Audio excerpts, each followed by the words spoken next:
Welcome to Flourish. I'm Diane Planidin, and you're in the right place if you're ready to create inspired life.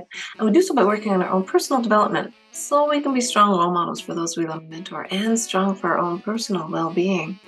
Today, we are going to begin a new book, and it's by Dr. Maxwell Maltz, who was a plastic surgeon who found himself delving into the psychology of people and their own self-image.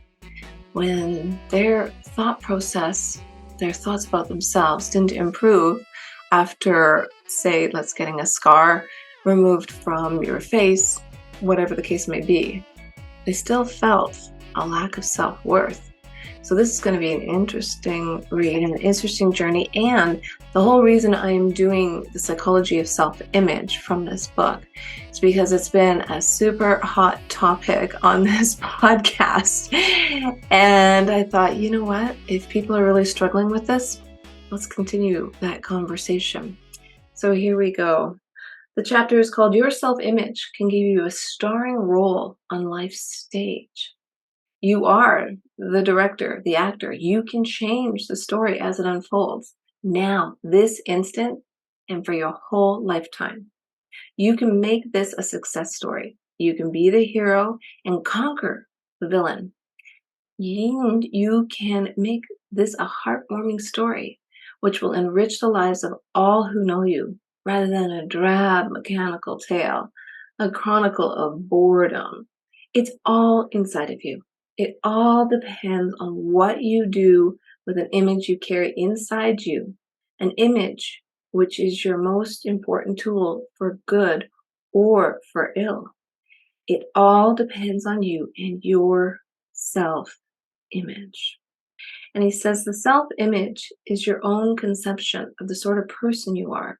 It is a product of past experiences, successes and failures, humiliations and triumphs, and the way other people react to you, especially in early childhood.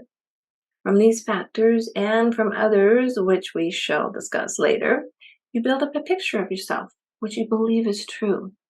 The picture may be false, and in many cases is false, but the important fact here is that you act just as if it was true.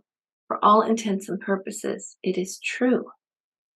And you ask, in that case, my picture of myself as a weakling, as a victim, the person who everything happens to is true. What comfort is that? There is a wonderful comfort in one fact embodied in two little words, as if. You see, I said you act as if the picture were true. But is it? Since this picture, self-image, can change and has been changed in thousands of cases, there's no cause for despair. Understand this. You are the writer. You are the director. You are the actor starring in this picture. And how do you change your own personal self-image? Between me, myself, and I, what's going up in that brain, our minds, what is wandering, what are we imagining, what are we making up, what do we think we actually know? Well, he goes on to say, think in new categories.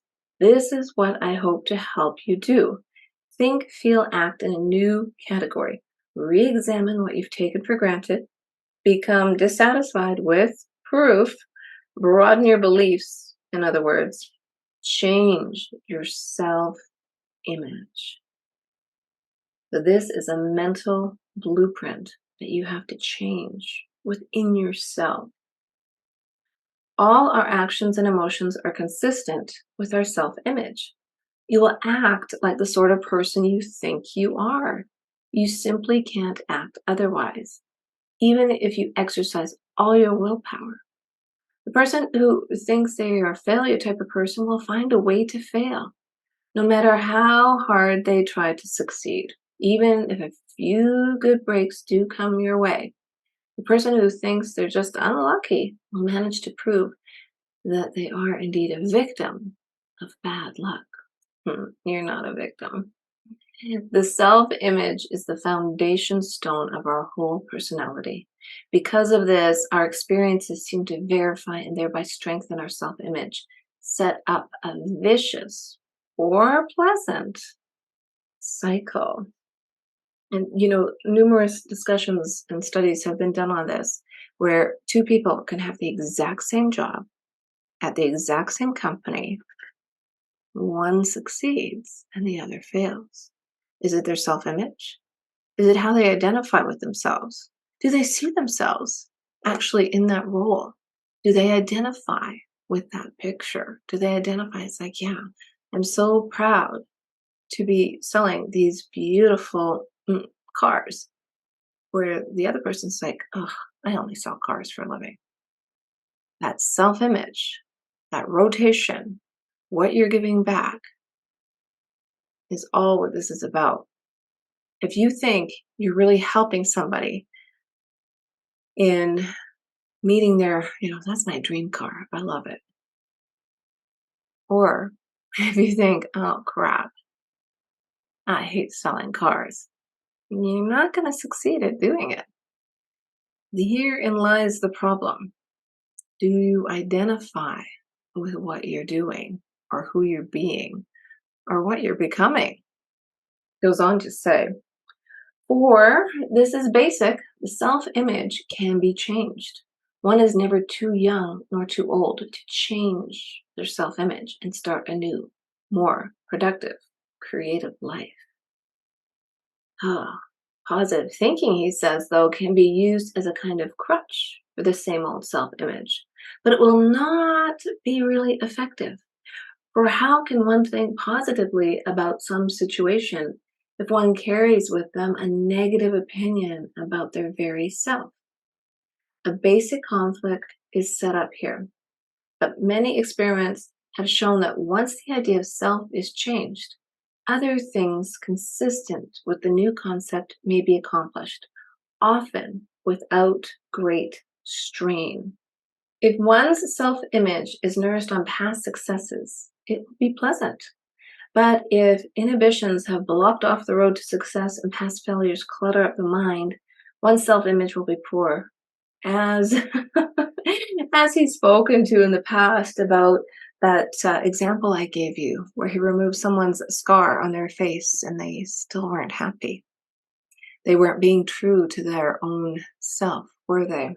Thank you, William Shakespeare. So, what do you think of yourself?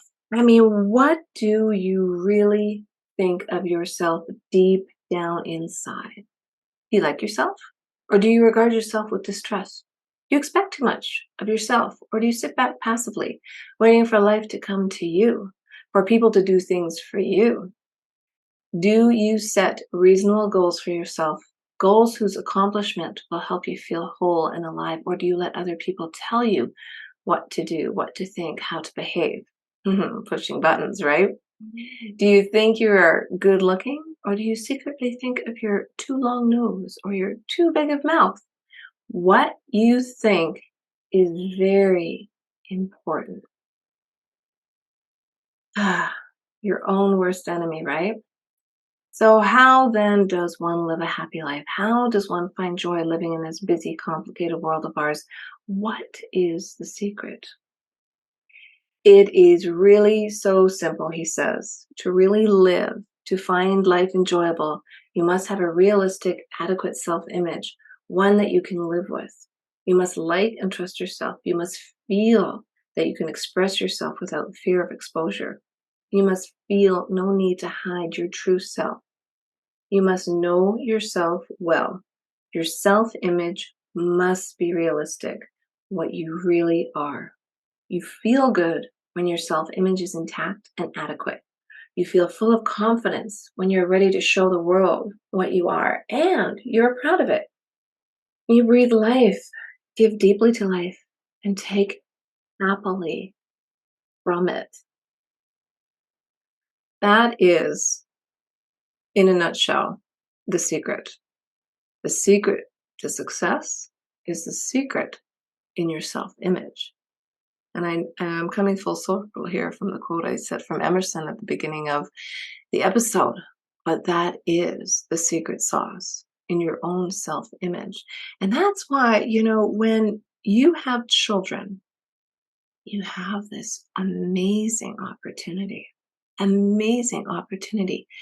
to help them mold their self-image, to have those discussions, to have the opportunity to build confidence and trust and self-worth, to help them form and change. But here's the other secret sauce. Our brains are plastic. Our minds are full of imagination and creativity. So it's never too late, regardless of what's happened in the past, where you've been, what you've done. You have the opportunity, a choice to change within, to change your attitude, to change your own self-image. And you'll hold your head up high, have some confidence, have some dignity. Don't worry about what's not in your control.